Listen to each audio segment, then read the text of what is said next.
오직 은혜 안에 거하시고 우리 주 예수 그리스도를 알아가는 지식 가운데 살아가시는 신령한 예배가 되기를 주의 이름으로 간절히 소망합니다. 오직 은혜 안에 거한다 말의 의미를 여러분 이해했으면 좋겠습니다. 믿음으로 말하며 의롭게 되어서 하나님과 더불어 화목하게 되었은즉 화목된 자로서 이제 2절에 말씀하시기를 로마서 5장은요 은혜 안에 들어감을 입었으며, 찬양가사처럼 은혜 안에 거하는 사람들은 너무 잘 아시죠? 영광을 보고 기뻐 뛰논다 말씀의 의미를 이해하시기를 바랍니다. 때를 따라 돕는 은혜가 필요한 것처럼 지금은 마지막 지성소의 은혜가 필요합니다. 우리의 죄가 영원히 정결하게 되어지는, 죄를 더 이상 찾아볼 수 없을 정도로 사해져 버리는, 더 이상 제사 드릴 필요가 없는 마지막 속죄의 은혜가 이 시대 우리에게 필요하고 요구되는 마지막 하나님의 은혜입니다. 이 은혜의 보좌 앞에 나가시는 귀한 주의 자녀 되기를 다시 한번 주의 이름으로 소망합니다. 오늘 조사 신발에 관한 강의를 하려다가 조금 길어서 이 제목으로 바꾸었습니다. 참으로 회심을 하였는가? 그들은 참으로 회개한 자인가? 그래서 죄에 대해 죽은 채로 남아 있는가? 이 제목만 이해하시면 오늘 설교 끝입니다. 여러분 다시 묻습니다. 죄에 대해서 죽은 채로 남아 있습니까? 제가 부활에 관한 설교를 준비하다가 성서교리 예화를 읽으면서 운 적이 있습니다. 그거 읽으면 가끔 제가 웁니다. 죽은 엄마 아빠를 아무리 불러도 대답이 없죠. 아무리 흔들어도 대답이 없죠. 죽은 것입니다. 여러분, 죄에 대해 죽은 채로 남아 있습니까? 다시 묻습니다. 그들은 회개한 자인가? 복음은 많이 전파되었지만 진리를 통해서 성화된 사람, 거룩하게 된 자는 거의 없다.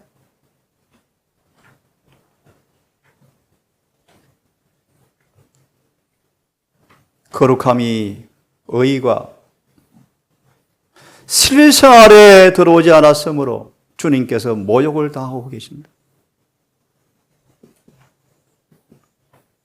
하나님과 살아있는 관계를 전혀 맺고 있지 않기 때문에 연약한 인성은 로마서 7장의 말씀처럼 유혹을 저항할 힘을 갖지 못한 채 늘 패배하고 살아가죠.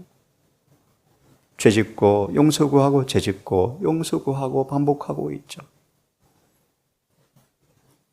회심시키는 능력이 영혼을 사로잡을 때까지 이 일은 계속 반복될 텐데,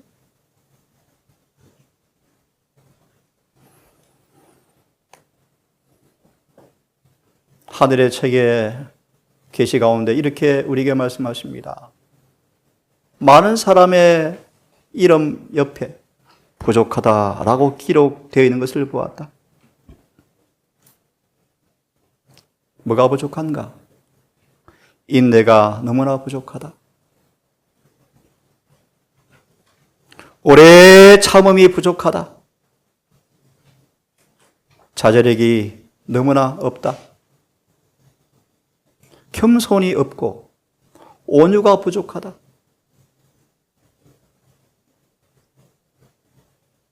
이러한 부족한 것이 그대로 드러난 채 기록책을 살펴서 심판 때 이런 상태로 드러나면 그들에게는 하늘의 문은 분명히 닫힌다.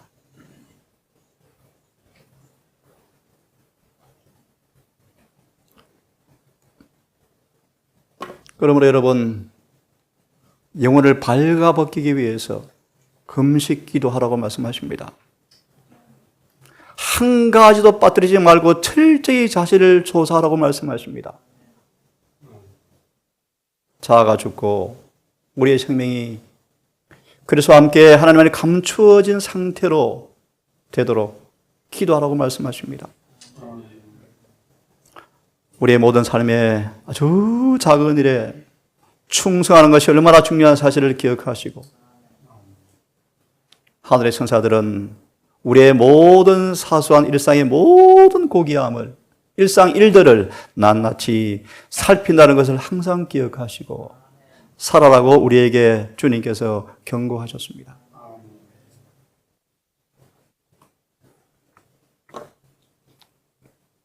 저와 여러분들 마지막 남은 교회는 치명적 기만에 빠져 있죠. 많은 사람들을 그들의 심령을 거짓되게 취급하고 있으므로 하나님 앞에서 그들의 참 상태에 관하여 크게 쏟고 있다.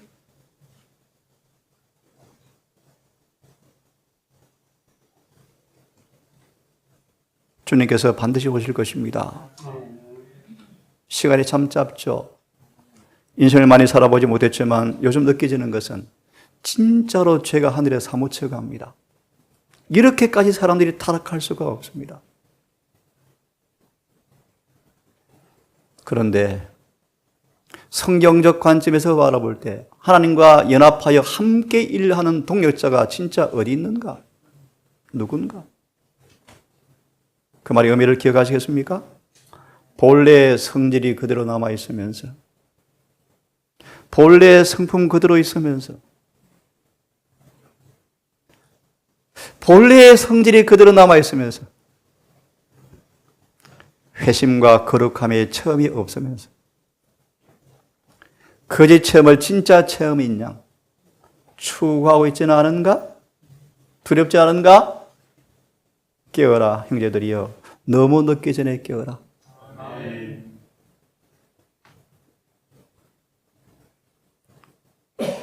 오늘날 거짓 회심이 왜 그렇게 많은지, 왜 그런가? 율법에 대한 이해가 지나치게 낮기 때문이다. 회심이 없는 사람들이 교회에 왜 그렇게도 많이 들어오는가? 생애의 변화도 계획도 없이 구원의 소망을 받아들이고 교회에 들어온다. 피상적 회개가 보편화되었고 그리스도와 연합한 경험이 없는 많은 사람들이 교회에 들어오고 있다. 그래서 에베소 스무나 버가모가 되어버리고 두아디라로 변해버리죠. 사탄이 지배하는 버가모 교회라 되어버리죠.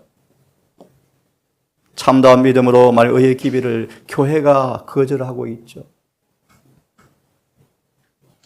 재림교의 현 주소인데 진짜 기비를 완전주의로 내몰고 있죠. 이렇게 눈이 어두울 수가 있을까요?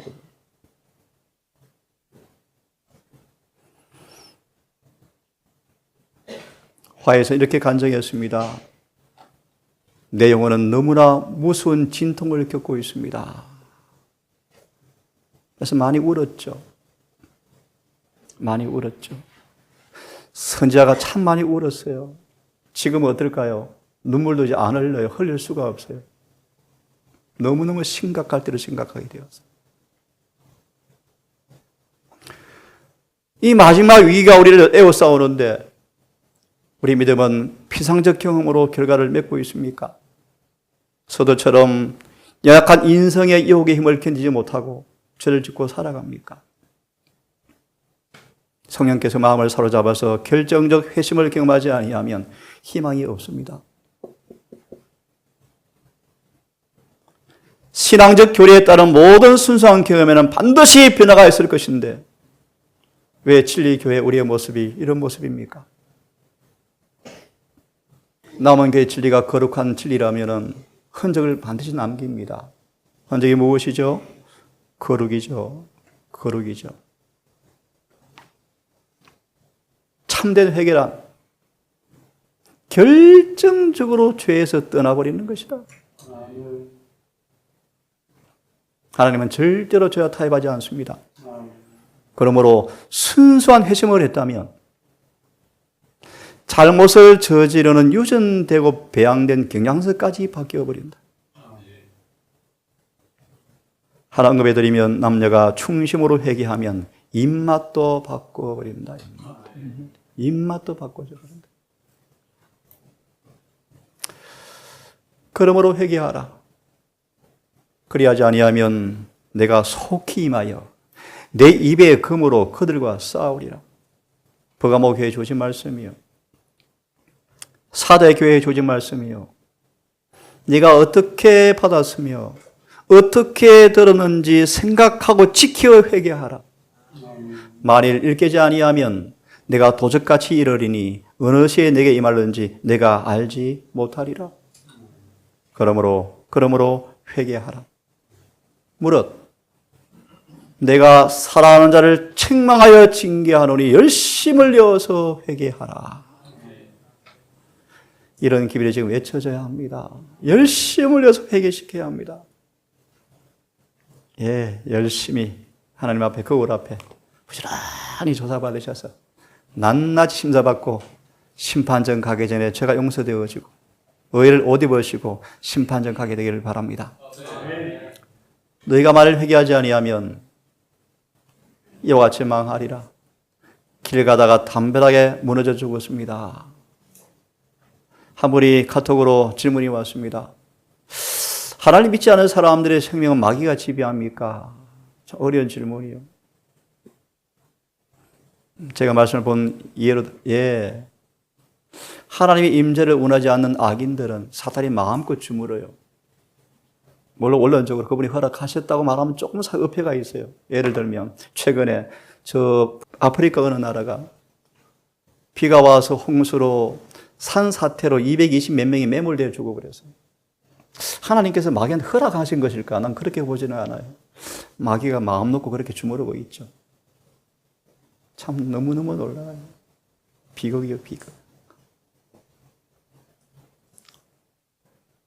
죄를 회개하는 것은 성령께서 우리 개인에게 행하는 첫 번째 사역인데 그분의 거룩한 품성이 우리 삶에 나타나기 위한 필수 과정이 바로 회개다. 유일한 과정이 회개다. 회개다. 왜 우리가 변화되지 않습니까? 아직 회개하지 않았기 때문입니다.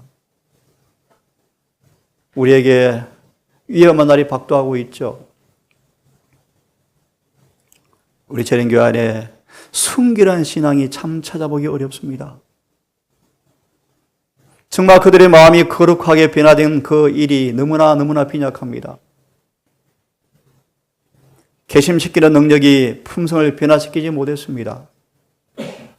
유대나라 그런 것처럼 거룩한 진리를 믿느라 공언은 하는데 진리를 실천하는 데 실패함으로 성경도 하나님 능력도 알지 못한다고 하는 마태 22장의 말씀처럼 모두 무지합니다.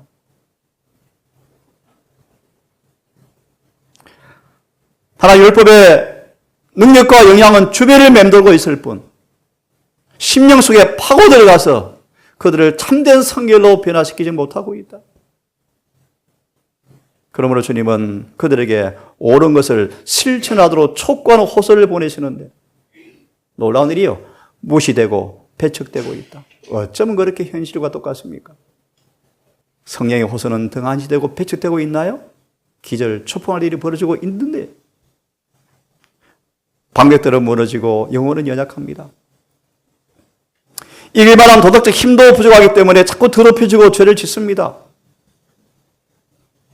마지막 심판날에 불태움받기 위해서 집단처럼 다발로 뭉겨져 가고 있는데 그것도 못 느끼고 있죠. 그들은 회개한 자입니까? 죄에 대해 죽은 채로 남아 있습니까? 다윗은 깊은 회개를 경험한 사람이었습니다.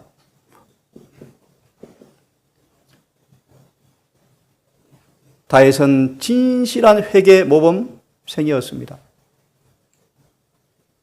죄악을 변명하고자 노력하지 않았습니다. 경고된 벌을 피하고 싶은 마음도 없었습니다. 죄의 흉악함과 영혼이 얼마나 더러운지를 보고 죄를 미워하였다. 여러분, 똥처럼 죄가 밉습니까? 자아가 너무너무 더러워서 쳐서 복종시킵니까, 여러분? 아니면 성질대로 삽니까? 다윗은 단순한 용서만을 받고자 함이 아니었고 산상본 114페이지 말씀, 다윗은 용서의 의미를 알고 있었죠. 마음의 완전한 변화를 통하여 다시는 그 죄를 만지지 않는 그 정결을 얻기 위해서 다윗은 하나님께 회개했습니다. 다윗은 살인과 간음을 범했지만, 정말 죽일 죄였지만 절망 중에 투정을 포기하지 않고 회개한 자에게 주어진 용서의 보증을 그분이 붙들고 그는 하나님의 간합하심의 증거를 보았다. 여기에 엄청 위로가 있죠. 주님은 어떤 죄인일지라도, 심지어 고범죄를 지을지라도 하나님께서 용서해 주신다는 놀라운 위로가 있죠. 하나님은 어떤 죄인도 용서하시는데 완전히 용서해 주신다. 증거를 봅니다. 다윗이 용서받았는지 회개한 자인지 보십시오. 다윗은 역경에 처하게 되었죠. 그런데 다윗은 백항목으로 바뀌어 있었습니다. 회심을 경험한 다윗은 백항목으로 바뀌었습니다. 어떻게 해요? 태풍과 폭풍으로 싸우는데 뭡니까? 비난과 멸시와 조성과 조롱과 아들의 반역과 아들의 간음과 온 만조백관의 배신과 조롱 앞에서 맨발로 도망가는 그 태풍과 폭풍 가운데 다윗은 백향목이었다. 무슨 말인가?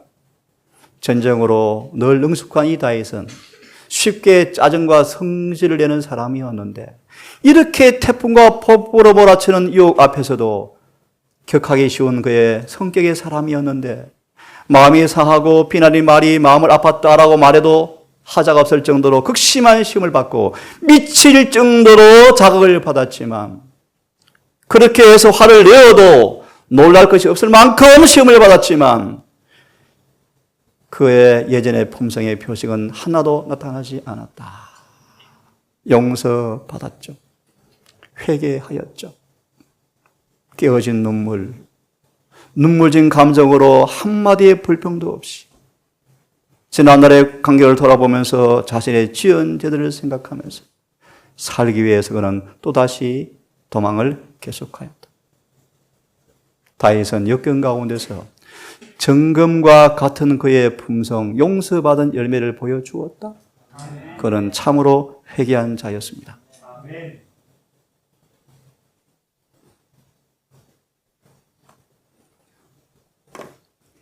여러분, 회개한 사람입니까? 개심하였습니까?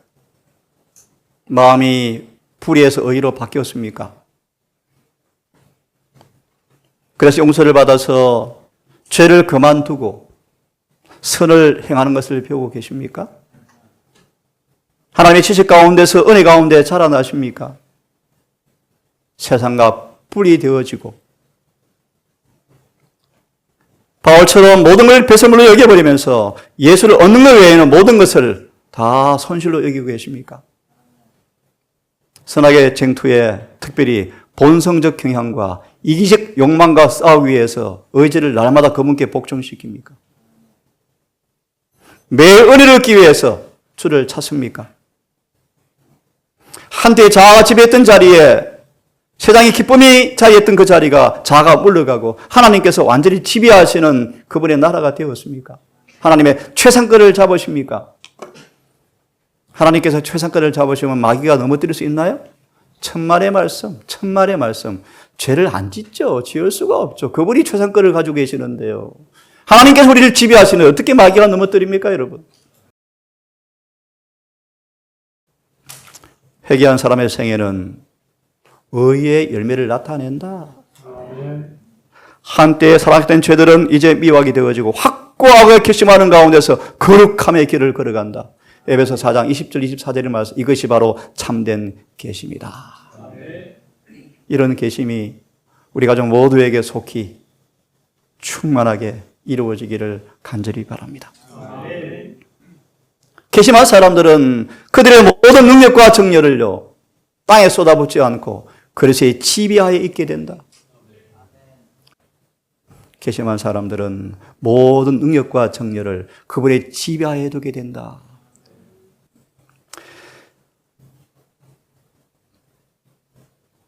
자기 자랑을 벗어나고 계속적으로 내지 않은 선한 능력으로 활동으로 인도되어지고 그들은 진리편에서 강하고 혈력 있는 가마력을 끼치게 된다.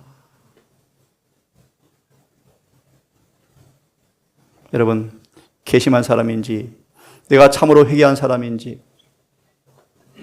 하늘의 사물이 영원한 주제가 되어서 인생의 큰 주제가 되어진다.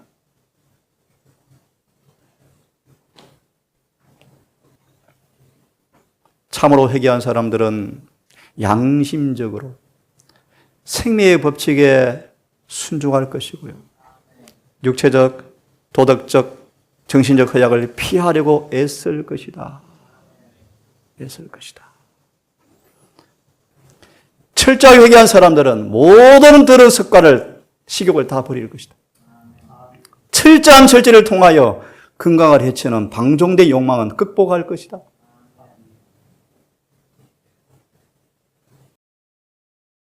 참으로 회개한 사람이라면 죄를 구원하기 위해서 주님의 고난에 진실하고 거룩한 동정심으로 연합하게 될 것이고요. 자기 찬양과 이기적 방종은 정복되어지고 영적 체력이 자라나면서 영적 근육을 활용하면서 영혼들을 주님께 드리게 될 것이다. 계속해서 자라게 될 것이고요. 사랑은 더 점점 풍성해져 갈 것이다. 여러분, 이런 회개가 경험되어지기를 바랍니다. 참으로 회개한 사람은 세상을 본받지 않습니다. 요셉처럼 누가 뭐래도 도덕적으로 독립된 상태로 살아갈 것입니다. 무슨 뜻인지 아시겠죠? 아무도 안 봐도 말씀대로 삽니다. 그는 그의 고백과 삶이 일치되어집니다. 세상과 뚜렷이 정신과 유행으로부터 분리되어지고요. 확고한 목적으로 주님과 하나가 되겠다는 마음으로 절대로 움직이지 않을 것입니다. 교만과 이기적 오랑과 탐닉과 기호에 만족하거나 허영에 대한 사랑을 위해서 시간과 돈을 소비하지 않을 것입니다. 이 말씀 보시면 참으로 괘씸한 사람은 하나님께 대한 견고한 충성에서 추호도 물러남이 없이 더욱 정신과 행실과 의복 면에서도 모범이 될 것이다. 아멘. 참으로 회개하면 의복도 바뀌나요? 여기에 그런 인물이 있죠. 다 바뀌어버리죠. 그냥 바뀌어버리죠. 예, 괘씸한 사람 전체를 바꾸어버립니다. 군데군데 물감 들이는 것이 아닙니다, 여러분. 전체를 변화시킵니다. 입맛까지, 취미까지 다 바꿔버립니다. 여러분, 이런 괘씸을 하나님의 은혜를 통해서 속히 경험하셔서 죄에 대해 죽은 채로 있게 되기를 간절히 바랍니다. 참으로 괘씸한 사람들은 남의 결정을 생각하거나 이야기할 생각도 갖지 않는다. 시간이 없다. 참으로 괘씸한 사람은 입술도 변화되어지고 하나님의 증인이 되어서 그리스도의 은혜가 우리의 마음을 변화시키고 있다는 것을 증거하게 된다. 타인의 결함을 곰곰이 생각하는 악을 생각하거나 사랑은 악한 걸 생각지 아니하며 타인의 실수와 결함을 곰곰이 생각하는 것은 악한 것이다. 이야기할 유혹도 이긴 사람만이 하늘에 들어갈 것이다. 여러분, 너무나 뚜렷하죠? 다시 묻습니다. 여러분, 회개한 사람입니까?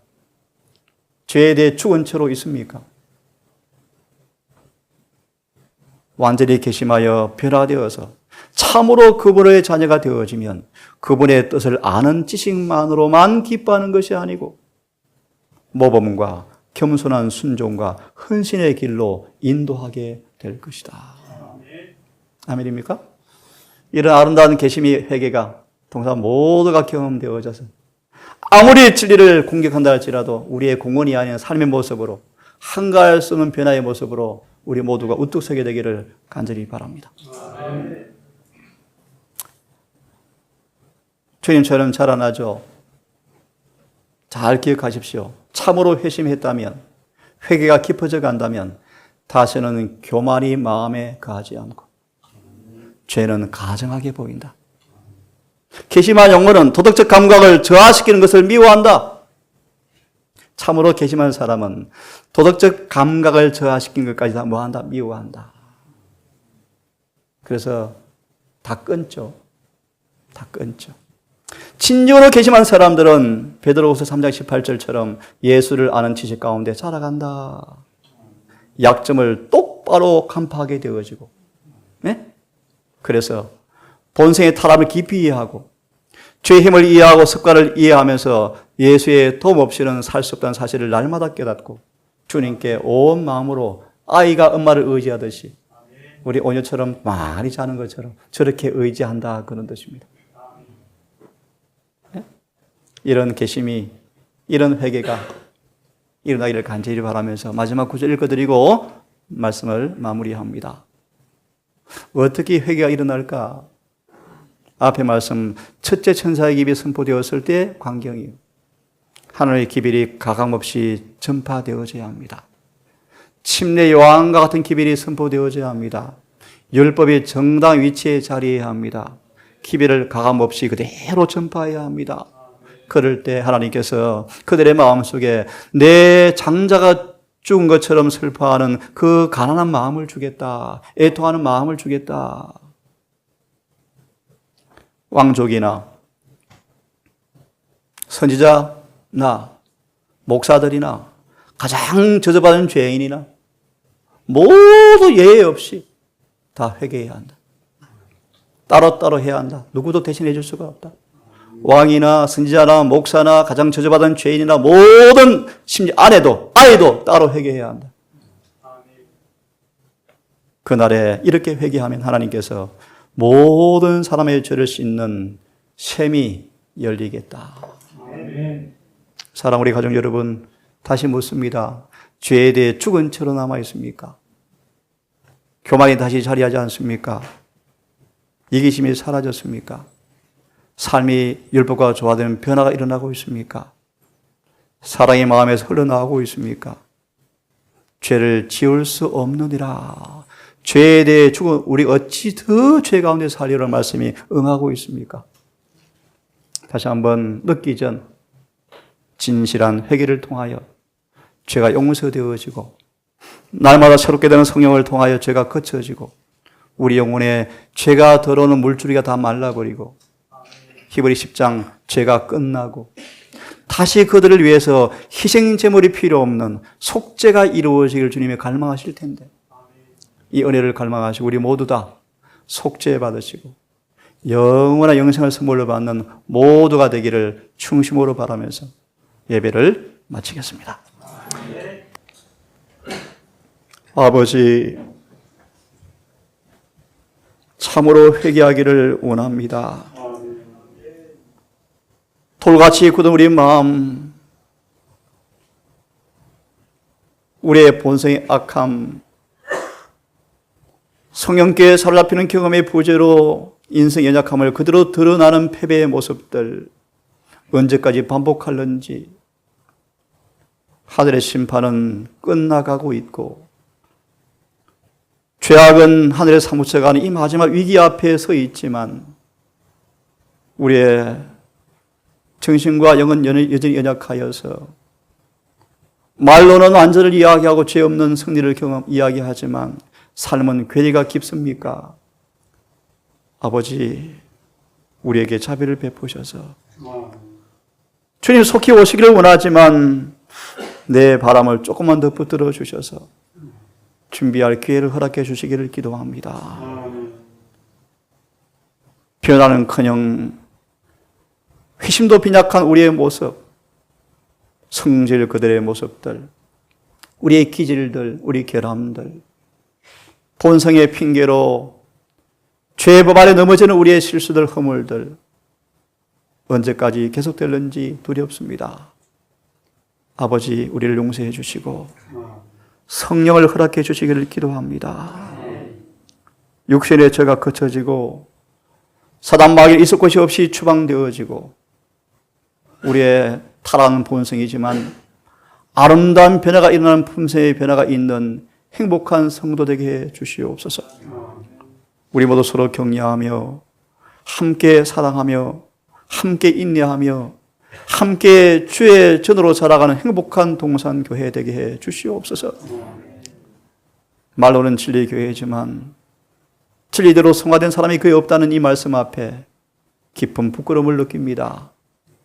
이 동산 가족들, 이 기회를 듣는 우리 모든 가족들 일심으로 회개하여 진리 앞에 아멘하게 하시고 성령의 응답을 통하여 사단도 막을 수 없는 놀라운 변화의 경험이 충만케 해 주시기를 기도합니다.